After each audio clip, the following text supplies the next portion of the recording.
দর্শক, KTV news 24 এর ক্যামেরায় আপনাদেরকে স্বাগত। দর্শক, আপনাদেরকে দেখানোর চেষ্টা করছি রাজধানীর সচিবালয়, যেখানে ঠিক অগ্নিকাণ্ড লেগেছিল, সেই সচিবালয়ের ঠিক অপোজিটেই কিন্তু আমরা দেখতে পাচ্ছি ট্রেনিং থেকে বাদ পড়া 321 জন সাব ইন্সপেক্টর তারা কিন্তু রীতিমতো রাজপথে অবস্থান করেছেন বিভিন্ন ধরনের প্লেকার্ড এবং স্লোগান নিয়ে। বেতন ছাড়া ট্রেনিং করলাম, খালি হাতে বাড়ি ফিরলাম, give back my identity or shoot on my chest.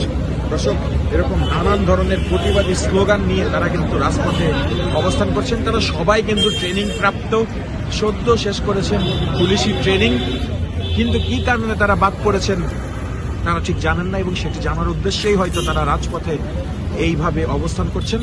দর্শক, সরাসরি KTV নিউজ 24 এর ক্যামেরায় আপনাদেরকে দেখানোর চেষ্টা করছি ট্রেনিং থেকে বাদ পড়া 321 জন সাব ইন্সপেক্টরের দৃশ্য, যারা কিন্তু এই মুহূর্তে অবস্থান করছে রাজধানীর রাজপথে। তারা এক দফা এক দাবি নিয়ে এখানে অবস্থান করছেন। তাদের মুখ থেকে শুনবো তাদের কথাগুলো। আসলে আপনাদের দফা এবং দাবিটা কি বলেন? আমাদের একটাই দাবি, আমাদের যে অন্যায়ভাবে অব্যাহতি দেওয়া হয়েছে সেটা আসলে আমাদের খুব দ্রুত পুনর্বহাল করা হবে। কেন ঠিক অব্যাহতি দেওয়া হলো কেন? আমাদেরকে অব্যাহতি দিচ্ছে যে কারণ দেখায় সেটা হচ্ছে বিশৃঙ্খলার কারণ দেখাচ্ছে, কিন্তু আসলে এই ব্যাপারটা পুরোই ভিত্তিহীন। একাডেমিতে এরকম কোনো কিছুই ঘটে না।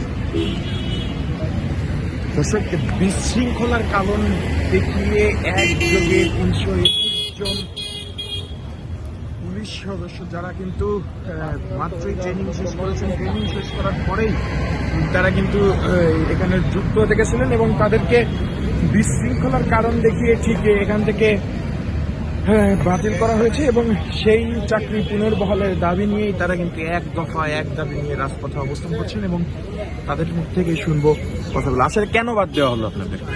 আমাদেরকে তো মেইনলি খাদ্য নাস্তা নিয়ে বিশৃঙ্খলার অভিযোগে আমাদেরকে অব্যাহতি দেওয়া হয়েছে, কিন্তু এই ধরনের কোনো ঘটনা সেখানে ঘটেনি। তবুযা বলছে পুরোপুরি মিথ্যা, এবং আমাদেরকে এখান থেকে অব্যাহতি দিয়ে দেওয়া হয়েছে। আমরা এখন চাই পুনরায় আমাদেরকে সরকার বহাল করুক, এবং আমাদের যে 1 বছর ট্রেনিং, অনেকে 14 মাস ট্রেনিং করেছে আমাদের, এই ট্রেনিং আমাদের কষ্ট যেন বৃথা না যায়, আমরা যেন দেশের সেবায় নিয়োজিত হতে পারি, এটাই ঊর্ধ্বতন কর্তৃপক্ষের কাছে আমরা এটাই করজোরে আকুল আবেদন জানাই।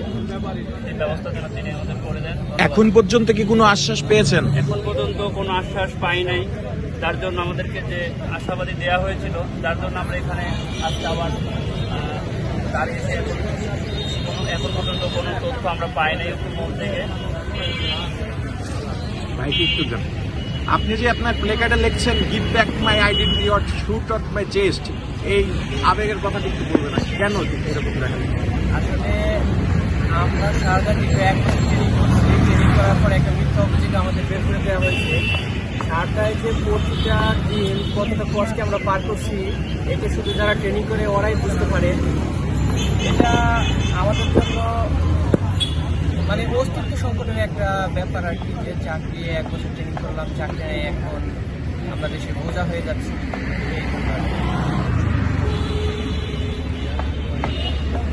দর্শক, এরকম আরো নানান স্লোগান নিয়ে প্লেকার্ড নিয়ে রাজপথে অবস্থান করছেন ট্রেনিং প্রাপ্ত 321 পুলিশ সাব ইন্সপেক্টর, যাদের কিন্তু জয়নিং ছিল, কর্ম অবস্থায় কর্মব্যস্ততায় থাকার কথা ছিল, কিন্তু সময়ের পালাক্রমে তারা রাজপথে বসেছেন এবং বিভিন্ন ধরনের প্লেকার্ড নিয়ে তারা কিন্তু এখানে যুক্ত হয়েছেন। দর্শক, তাদের স্লোগানে প্লেকার্ডে আমরা দেখতে পাচ্ছি কৃষক বাবার ধানের টাকায় ট্রেনিং করলাম শেষ, ডাইনিংয়ের লেটার না দিয়ে ডিসচার্জেই শেষ। দর্শক, এই ধরনের প্লেকার্ড এবং প্রতিবাদী স্লোগান নিয়ে ঠিক সকাল থেকেই রাজধানীর সচিবালয়ের সামনে অবস্থান করছেন ট্রেনিং থেকে বাদ পড়া 321 পুলিশ সদস্য। দর্শক, KTV নিউজ 24 এর সাথে যুক্ত ছিলাম সুজয় মজুমদার, KTV নিউজ 24 ঢাকা।